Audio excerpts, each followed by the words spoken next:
علیکم دوستوں، میں آپ کو خوش آمدید کہتا ہوں اپنے چینل میں۔ دوستو، آج کی ہماری ویڈیو توتن خامین پر ہے۔ توتن خامین ایک ایجپشین فیرو تھا جو 1325 قبل مسیح میں پیدا ہوا۔ یہ اپنے خاندان کا آخری وارث تھا اور اس نے سلطنت مصر کی بنیاد رکھی۔ اس کے والد کا نام آخی ناتن تھا، جس کی قبر بعد میں KV55 ٹوم میں ملی۔ اس کی والدہ کی قبر KV35 ٹوم میں ملی، جسے دی جنگر لیڈی کا نام دیا گیا۔ بعد میں DNA کے مشاہدات سے پتہ چلا کہ اس کے والد اور اس کی والدہ سگے بہن بھائی تھے۔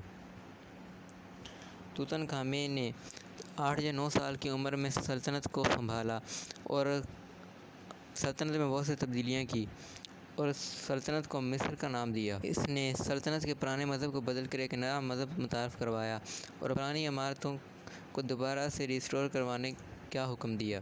توتن خامین کی شادی اس کی اپنی بہن انکھیسمن سے ہوئی، جس میں سے اس کی 2 بیٹیاں ہوئیں، لیکن دونوں میں سے کوئی بھی زندہ نہ رہی۔ توتن خامین فزیکل طور پر ڈسیبل تھا کیونکہ اس کی بائیں پاؤں کی ہڈی میں کچھ مسئلہ تھا، جس کی وجہ سے اسے چلنے کے لیے لکڑی کا سہارا لینا پڑتا تھا۔ توتن خامین جن لکڑیوں کا سہارا لیتا تھا ان میں سے کچھ اس کی قبر میں سے ملی۔ توتن خامین کی موت 1342 قبل مسیح میں ہوئی اور اس کی ممیفائڈ باڈی کو 1922 میں ڈاکٹر ہاورڈ کارٹر اور اس کی ٹیم نے کھوج نکالا۔ اس پروجیکٹ کے لیے اس کھوج نے پوری دنیا میں پذیرائی اس بنیاد پر حاصل نہ کی کہ یہ توتن خامین مصر کی سلطنت کی بنیاد رکھنے والا تھا، بلکہ اس کی پذیرائی کی وجہ توتن خامین کے ساتھ جڑی ہوئی قرص کی سٹوری تھی۔ قرص کا بلیف بہت سے لوگوں تک پھیلنا شروع ہو گیا کیونکہ ہاورڈ کارٹر کی ٹیم میں سے کچھ لوگوں کی پراسرار طریقے سے موت ہو گئی۔ فیمس اپولوجسٹ جیمز ہنری نے کارٹر کے ساتھ کام کیا اور انہوں نے بتایا کہ کارٹر نے اپنے گھر کچھ سنجیدہ قسم کے پیغامات بھیجے اور ان کے گھر والوں نے بتایا کہ ان پیغامات سے کسی انسان کے رونے کی آوازیں آتی ہیں۔ جیمز ہنری نے مزید بتایا کہ جب وہ ٹام کے اینٹرس پر پہنچے تو انہوں نے دیکھا کہ کوبرا نے ایک پرندے کے گھونسلے پر قبضہ کیے ہوئے ہے، جو کہ پرانے دور کے ایجپشین سلطنت کا ایک سمبل تھا۔ اس کھوج کے بعد ہونے والی سب سے پہلی پراسرار موت لارڈ کارنواون کی تھی۔ ڈاکٹرز کا کہنا تھا کہ لارڈ کارنواون کو ایک مچھر نے کاٹا اور لارڈ کارنواون نے شیو کرتے ہوئے اس مچھر کی بائٹ کو چھین لیا، جس کی وجہ سے ان کا خون پوائزنس ہو گیا۔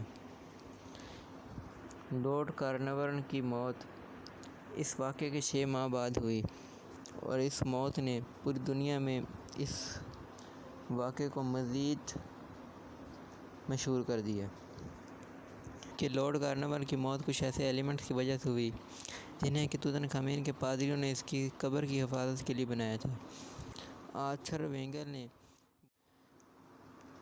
توتن خامین کے جسم پر ہونے والا سب سے پہلا مشاہدے نے اس بات کو ثابت کیا کہ توتن خامین کی بائیں گال پر کسی قسم کی چوٹ کا نشان تھا، لیکن کیونکہ کارنواون کو دفنائے ہوئے 6 ماہ ہو چکے تھے تو اس بات کو ڈٹرمائن کرنا کہ ان کے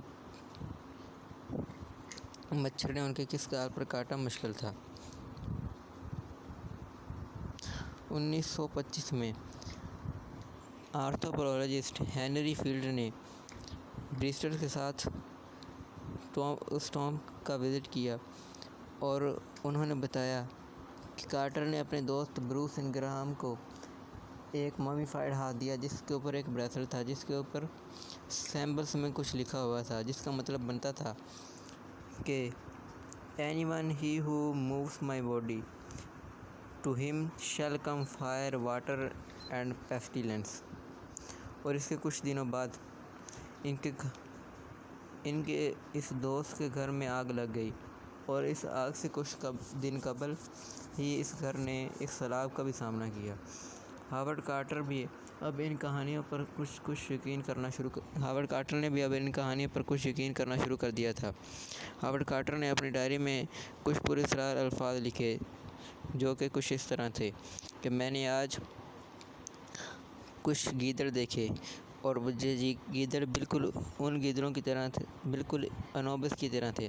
اب آپ کو بتاتے چلیں کہ انوبس اس دور میں ایجپشینز کا یہ ماننا تھا کہ انوبس مرے ہوئے لوگوں کے رکھوالا اور ان کا کہنا تھا کہ میں نے اپنے 35 سال کے تجربہ میں آج تک کوئی ایسی چیز نہ دیکھی تھی۔